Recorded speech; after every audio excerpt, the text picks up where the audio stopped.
কথা ধারাবাহিকের আজকের পর্বে দেখা যাবে অগ্নিপ কথা সবাই মিলে থানায় নিয়ে চলে আসে শঙ্কুকে। এরপর দেখা যায় প্রান্তিক তার বাবাকে ফোন করে বলে ওরা থানায় চলে এসছে, এবার আমাদের প্ল্যানটা কি, ধরা পড়ে যাব না তো? বিশ্বাসবাবু বলেন সেটা তুমি জানো, সব সময় কিছু করতে চাও না প্রান্তিক, এবার তোমার পরীক্ষা। বিশ্বাসবাবু সবটা বুঝিয়ে দেয় প্রান্তিককে। এরপর প্রান্তিক বলে আজকে রাতেই হয়ে যাবে। তারপর দেখা যায় শঙ্কুকে পুলিশের হাতে তুলে দিয়ে প্রত্যয় বলে এর জ্ঞান ফিরে এলে সবার আগে আমাকে জানাবে। এরপর প্রত্যয় সবাইকে নিয়ে যায় সিসিটিভি ফুটেজ দেখাতে। ফুটেজ দেখে কথাজনী প্রচন্ড ভেঙে পড়ে।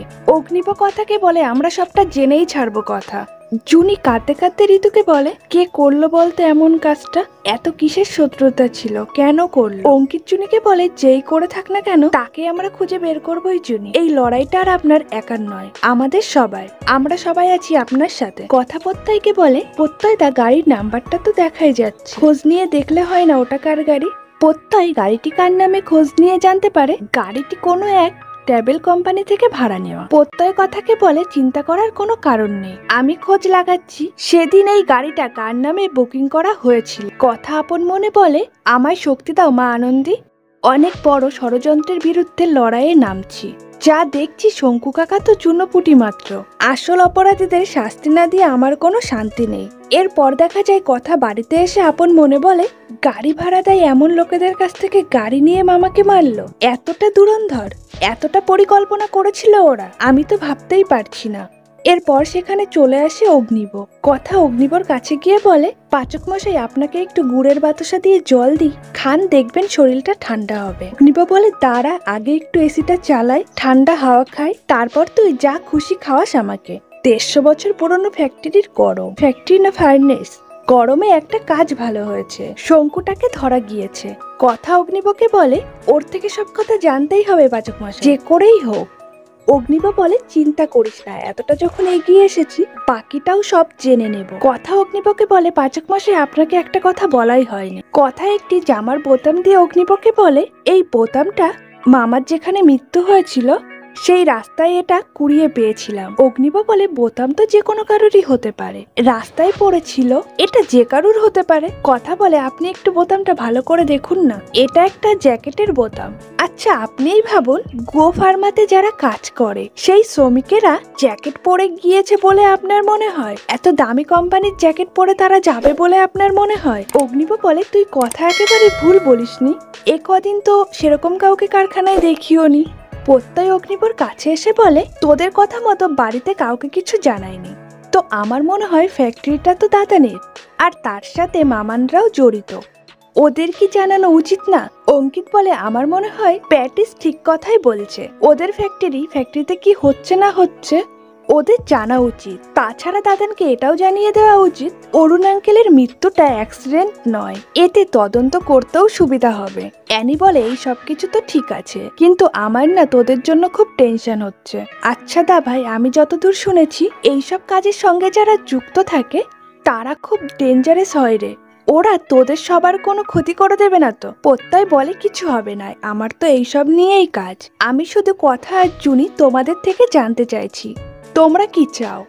জুনি বলে কথা তুই বল, তুই তো জানিস আমার পুলিশ আইন এইসবে খুব ভয়। কথা জুনিকে বলে জুনি সবসময় ভয় পেলে চলবে না। কথা প্রত্যয়কে বলে আমি একটা অন্য কথা ভাবছিলাম, কর্তা দাদুর কারখানা অবশ্যই তাকে সবটা জানানো উচিত, কিন্তু আমার মনে হচ্ছে যে শঙ্কু কাকা সবটা স্বীকার করার পর জানালে বোধহয় ভালো হবে, মানে কোনো প্রমাণ ছাড়া যদি জানে তাহলে শুধুমাত্র ওনাদের চিন্তাটাই বাড়বে, কিন্তু তার থেকে বরং সেটা সমাধান করে জানাই তাহলে। অগ্নিব বলে আমারও তাই মনে হয়, গোবর দেবী এটা ঠিক কথা বলেছেন। দেখ বেকার এখন এচআরএফকে জানালে ফার্স্টে সুমির আর মিহির গুহকে পাঠিয়ে দেবে, তারা খবর নিতে গিয়ে 100 প্রশ্ন করবে, সব জায়গায় জানাজানি হয়ে যাবে, যারা আসল অপরাধী তারা সব খবর পেয়ে যাবে। আমার মনে হয় পুরো ব্যাপারটা আপাতত চাপা থাক। চিত্রা বাইরে দাঁড়িয়ে সব কথা শুনে মনে মনে বলে বেশ ভালোই জমে উঠেছে গোয়েন্দাগিরি, আর এর মধ্যেই যোগ দিয়েছে আমার ছেলে মেয়ে আর লেখার ছেলেটাও। মিস্টার বিশ্বাস বেশ সাংঘাতিক, আমার ছেলে মেয়ের যদি কোনো ক্ষতি করে দেয়, না না যেভাবেই হোক অঙ্কিত আর অন্নাকে আমাকে সাবধান করতে হবে। এরপর চিত্রা অঙ্কিত আর অন্নাকে বলে কি করছিলে এখানে, তাছাড়া কথার বোনের সাথে তোমার এত কি মেলামেশা, আমি বারণ করেছিলাম তোমাকে, কথা শুনছো না তুমি আমার, এতে কি ভবিষ্যতে তোমাদের দুজনের লাভ হচ্ছে? অঙ্কিত বলে যদি বলি লাভ হবে, আমাদের ভাই বোনেদের বন্ধনটা যেমন অটুট সেটা ভবিষ্যতে এমনই থাকবে। অঙ্কিত সেখান থেকে চলে যেতেই চিত্রা অর্ণাকে বলে কিছু বোঝাও তোমার দাদাকে।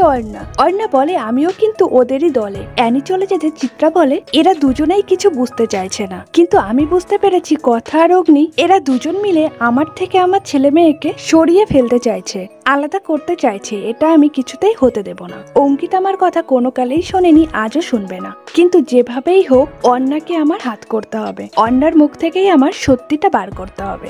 এরপর দেখা যায় প্রান্তিক কেলটু নামে একজনের সাথে দেখা করতে যায়। কেলটুকে কিছু টাকা দিয়ে বলে থানায় একটা লোক আছে, ওর নাম শঙ্কু, তোকে কাল সকালের মধ্যেই লোকটাকে শেষ করে দিতে হবে। অন্যদিকে কথার মনে ঘুরে চলেছে শঙ্কুর বলা কথাগুলো। অগ্নিব কথাকে বলে রাতের বেলা এই ভূতের মতো পায়চালি না করে গিয়ে শুয়ে পড়, এতে সকাল তাড়াতাড়ি আসবে না। জানি আমার কথা শুনবি না, তাও বল শুয়ে পড়, কাল সকালবেলা থানায় যেতে হবে। কথা অগ্নিবকে বলে পাচক মশাই একটা কথা বলুন না, এই কারখানার কাছের লোক আর কে হতে পারে? মানে আপনি কাকে বোঝান? অগ্নিব বলে আর কে হতে পারে, কর্মচারীরাই হবে। কথা বলে আমি তা বলছি না, মামা ছাড়া কর্তা দাদুর কে আর কাছের হতে পারে? অগ্নিব কথাকে বলে এত রাতে তোর এত প্রশ্নের উত্তর আমি দিতে পারছি না, যা এবার একটু গিয়ে ঘুমা, মাথা ঠান্ডা থাকলে মাথায় বেশি কাজ করে।